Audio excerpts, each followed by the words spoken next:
everyone out there in our Facebook land, in Facebook community. I started the broadcast a couple minutes early because we are on the roof and there could be some logistical issues with this that I'd like to work out before we get started. First, just being able to know that you guys can hear me. It is very windy here in Imperial Beach at the Tijuana River National Estuary Research Reserve. And when my audience comes in, if I could get some feedback on how the sound is with this wind, I really hope that it's not interfering with the sound. I am on the roof of the visitor center that is closed. We are working to reopen here at the Tijuana River National Estuary Research Reserve. And my name is Marya, and I see we have Mark on the live stream with us. Hi, how are you? And you can hear me great. I have my back to the wind, which I hope helps. And, oh, good. Francis says the sound is fine. Very good. All right, so I'm here on the roof. I'm here on the roof. I'm not on the trail at the visitor center, which we are working to reopen and have some folks back into the visitor center as we make some modifications.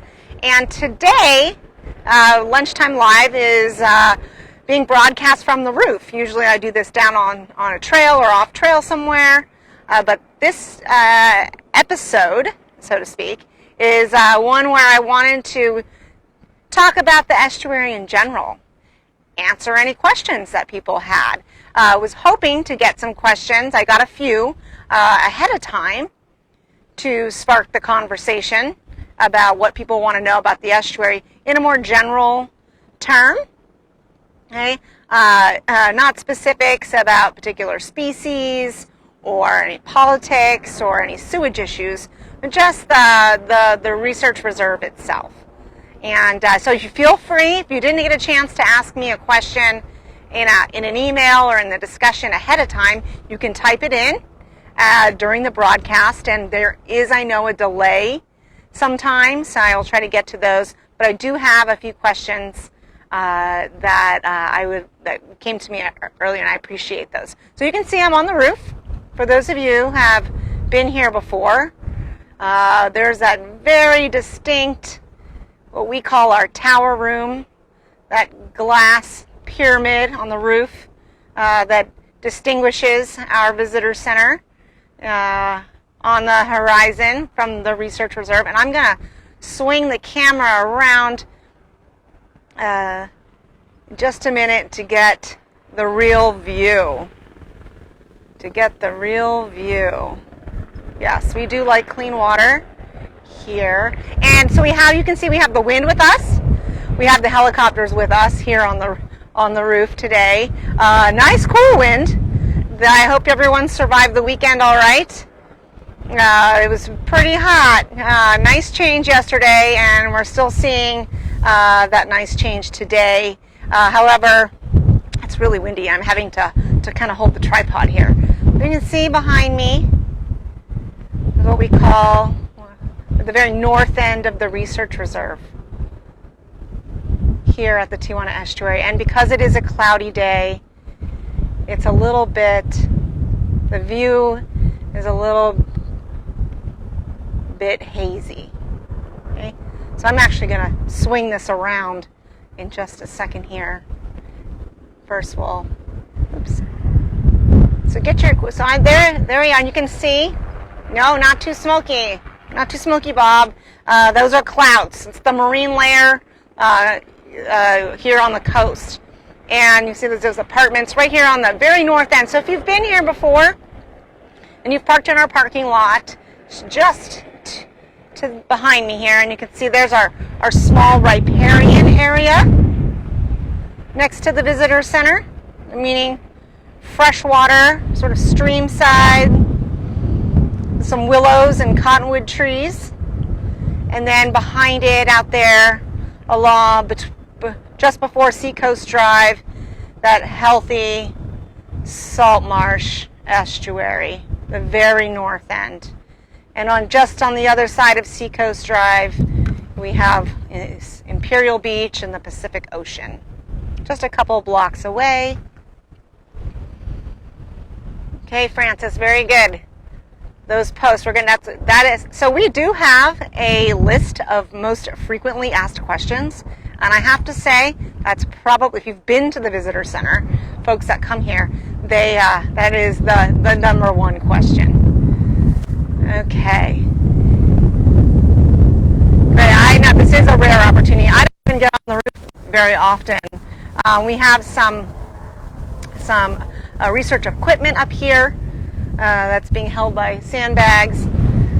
Sometimes air quality studies are done here. Okay, so just a little bit more about the orientation of what you're looking at. So there's the northern end of the salt marsh of the estuary. Seacoast Drive, you can see where Seacoast Drive ends. Seacoast Drive ends and the sand dunes begin. So if you've never been here, and you've been on at the end of Seacoast Drive, you'll know that there is a series of sand dunes that begin there and move south along the coast there to the mouth of the Tijuana River, which of course we can't see. Although we're up on the roof, we're not that high to see where the channels take us to the river mouth. And now we can look south. We're looking south, and we see those helicopters. And one of the most northern channels here that we call the tidal linkage, which we'll talk about in a minute. We are looking directly south. We can see the mesas along the border in Tijuana to our south. And just below us, below me, on the roof is what we call our amphitheater off the back side of the visitor center. And then we have the neighborhood of Imperial Beach to our east. There's that rooftop view of the Tijuana River National Estuary Research Reserve, or Tijuana Estuary for short.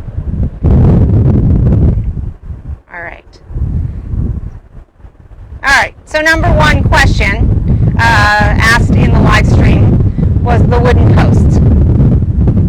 And you see those there. And yes, I believe the guess was that it held a sewage pipe. Yes, so a sewage pipe ran through those wooden trestles and dumped raw sewage from south part of San Diego Bay here over 50 years ago to one of the main channels, tidal creeks, where the North McCoy Trail ends. So if you've been here and you've walked out on that trail, you will see the last of those trestles there in that channel there, and then the sewage was carried out through the network of channels and out into the ocean through the river mouth. So there we see remnants of humans using the estuary as a place to dump some raw sewage before treatment plants nearby and then up in Point Loma were then used where sewage was diverted from South San Diego Bay to Point Loma. And we still see those trestles, however the pipe has been gone for a very long time. Alright. So how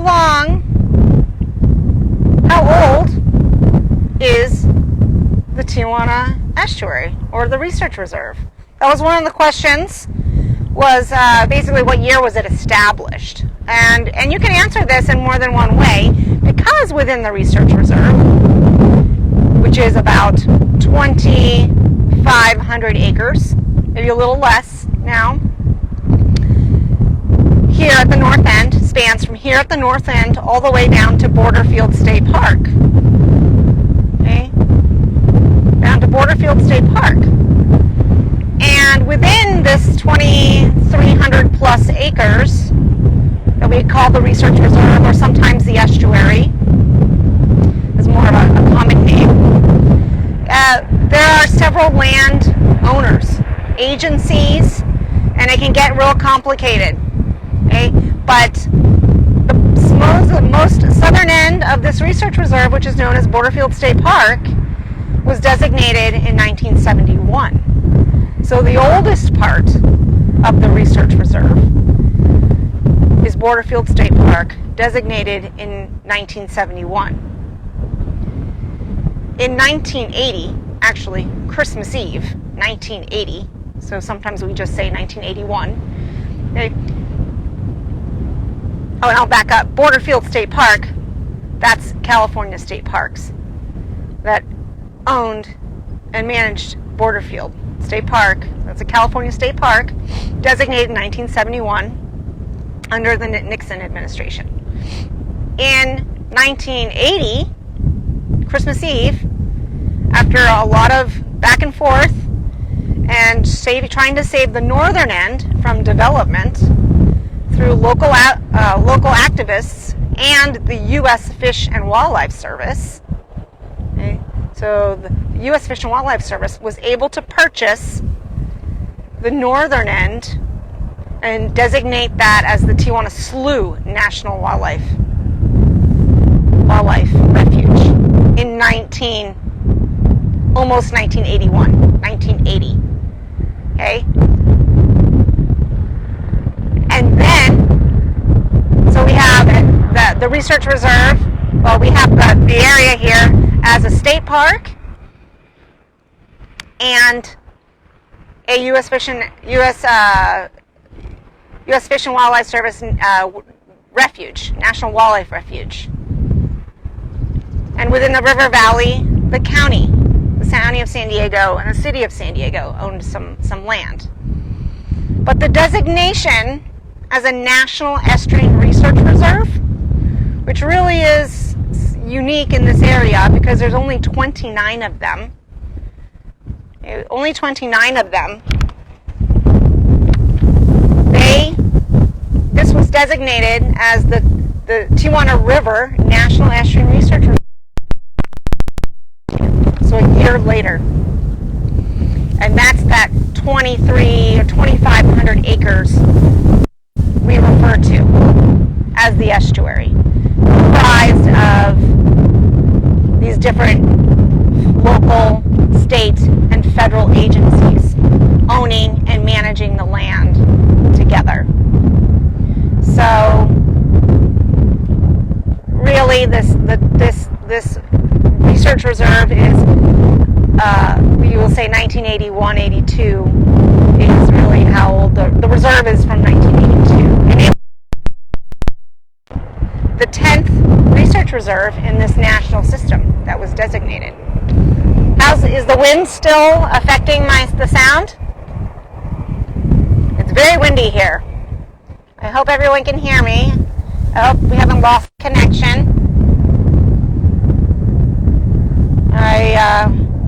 There's a delay. If you can still hear me, if the wind is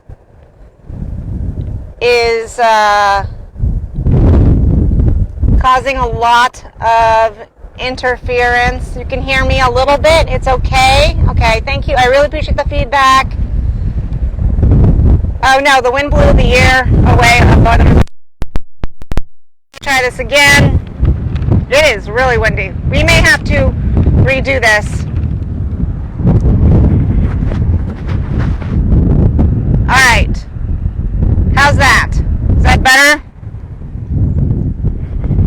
How is that? Is that better?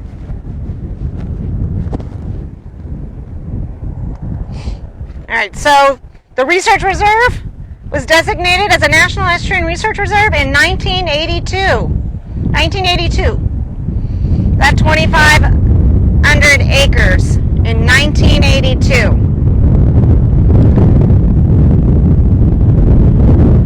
I'm just telling you, it is a very, very dramatic environment today. We don't always see weather like this. So in some ways it's pretty exciting, but it is making the audio a little challenging. So the Research Reserve, again, Borderfield State Park, was designated in 1971, down at the border, a little over, I think, 300, close to 400 acres. And then the Tijuana Slough National Wildlife was the northern area of this area, northern part of the reserve that was designated next as the Tijuana Slough National Wildlife Refuge in 1980, Christmas Eve, almost 81, and then a year later designated as the Tijuana River National Estuary Research Reserve, 1982, by NOAA, the National Oceanic and Atmospheric Administration. And their system of research reserves is up to 29 now. And yes, we were number 10 in the lineup. So we're one of the older ones. Okay? And the Tijuana River, which is what comprises this place, as it creates and makes it an estuary where the river meets the sea. The Tijuana River kind of bisects the research reserve. It sort of runs halfway through the north to south end of the research reserve, and it's tough. We can't really see that from here. But what is one of the reasons we were designated a research reserve to represent this biogeographic region, the area of Southern California where coastal wetlands are, is that ours is more pristine in a way, because we don't have any road or railroad highway that goes through our river mouth. So it was an ideal location, and also because State Parks was already here as the partner agency, the state partner agency. So you can learn more about that later, but we are a representation of these coastal wetlands here in Southern California and northern Baja. Okay. Yes, the visitor center, although we were designated in 1982, the visitor center was not built until 1990. Great question, Donna. It was not built until 1990, and exhibits didn't even go in until 1994. So 1994 it was a while before there was interpretation and education in the form of a visitor center. However, education programs did start before that. Right. Now, to get to the question. We answered that question. So I'm reading off the questions that were emailed to me, which was also those wooden structures. Very good. All right. So we're looking at. So I mentioned that the Tijuana Estuary was. I'll go back to. Sorry, Donna. I'm trying to keep my back to the wind, and it's hard for me to read some of your questions. So yes, the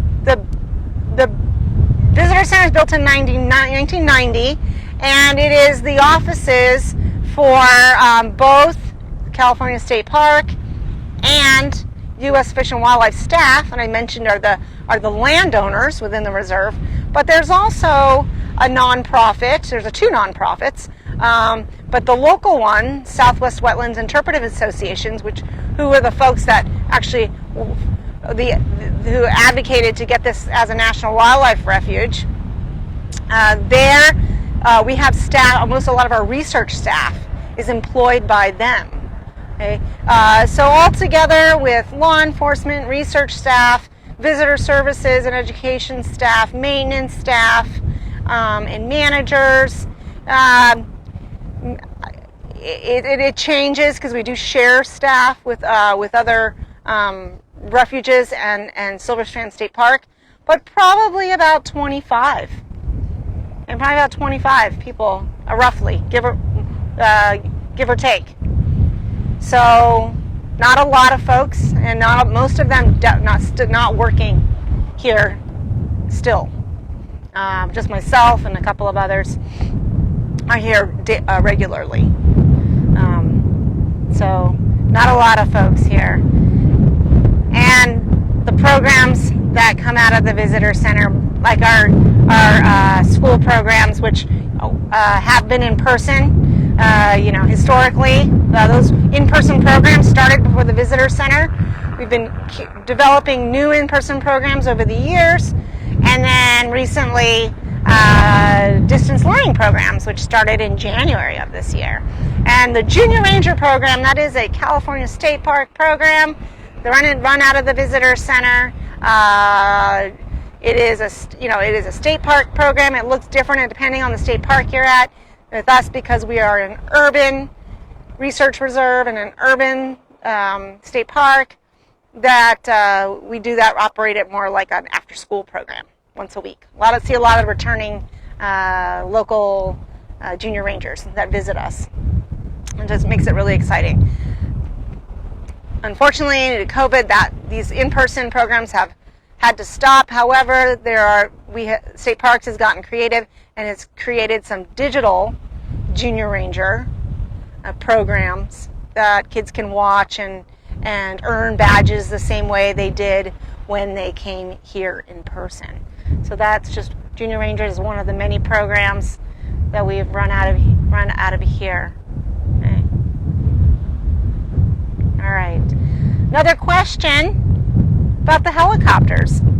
You guys might know, but there was a question about the helicopters that was emailed to me. What are those helicopters? A lot of are they the Border Patrol? And no, they're not. Those are U.S. Navy helicopters flying out of, and we can see that. You can see where they're kind of taking off and touching down. Next door, the Navy outlying landing field, formerly known as Ream Field. That area was owned by the military since before World War I, and it has been a helicopter training facility, the most active on the West Coast since the early 40s. So these helicopters are Navy pilots taking off and touching down, practicing daily, even in the wind. Some only guess when it's real foggy, they kind of stop. And they actually own, the Navy actually owns about 550 acres of the refuge. So the Tijuana Estuary National Wildlife Refuge, which is the biggest land owner, the U.S. Fish and Wildlife Service is the biggest land owner within the research reserve. They actually manage 550 of those acres for the Navy. So the Navy actually owns some of the land and gives them that right to fly over the estuary and practice this training. A lot of people ask us, do those helicopters bother the birds? Well, they've been flying this way for close to 100 years. And any of the endangered species or birds that couldn't adapt to this type of noise either left. But there's a lot of diversity and a lot of richness here. And honestly, there just haven't been a lot of studies on how the helicopters affect the birds. But wildlife has been very resilient here when it comes to that. And you can see they do fly fairly high. They don't fly too low. And maybe it bothers us more than it bothers them. It's hard to get used to that sound. And then we're looking here at a channel. Right there, this channel. That's Tidal Creek, a tidal channel, what we call the tidal linkage. A lot of people ask us, about the channels here. Are they natural, or did someone dig them up, or maybe they've seen construction of channels? If you were around in 1996, you saw the construction of this tidal linkage. where you can see where the bridge is there. It is a perfect zigzag. It might be hard to tell that from this angle, but that was a 2-acre wetland restoration that was done and monitored afterwards by San Diego State, the Pacific Estuary Research Lab, that used that area as a study site for restoration, how to best restore salt marsh wetlands. And so that they could apply that knowledge and experience in restoration to a larger site in the south end of the research reserve that was constructed, restored in 2000, so 4 years later. So what they learned through restoration efforts of this tidal linkage here, gave them the strategies for best restoring the 20 acres down at Borderfield that we call the model marsh. Some of you may have been down there. It looks like a kidney bean. Can't really be seen from here, but is south of the river. Okay.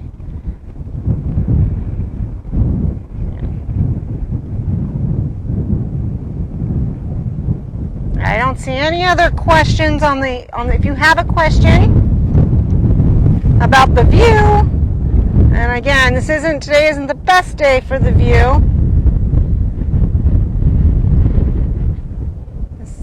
We have the lovely amphitheater.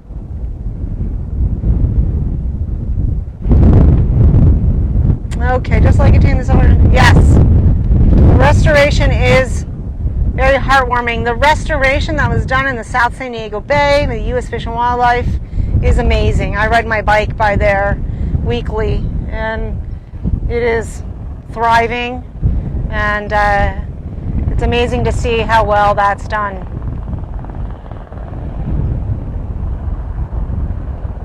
Now, sometimes people ask us, but we can't see it today, about the islands offshore. And we can't see them today. That's with the marine layer. But those are the Coronado Islands, and they belong to Mexico. So if you were ever wondering about the islands, those who asked the question, we can't see them today. I was hoping we could, but those belong to Mexico. All right. Very good.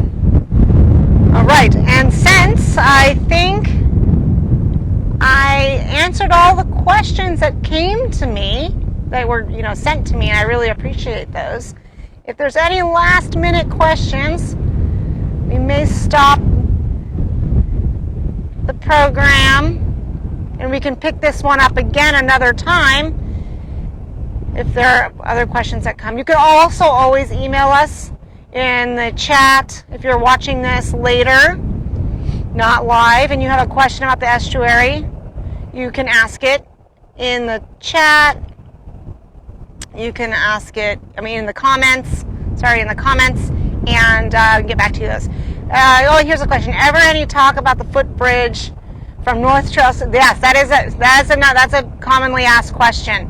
So what is being referred to, and it's really hard to see, but there is a trail, we call it the North McCoy, that goes across the bridge and along the marsh out there, and stops.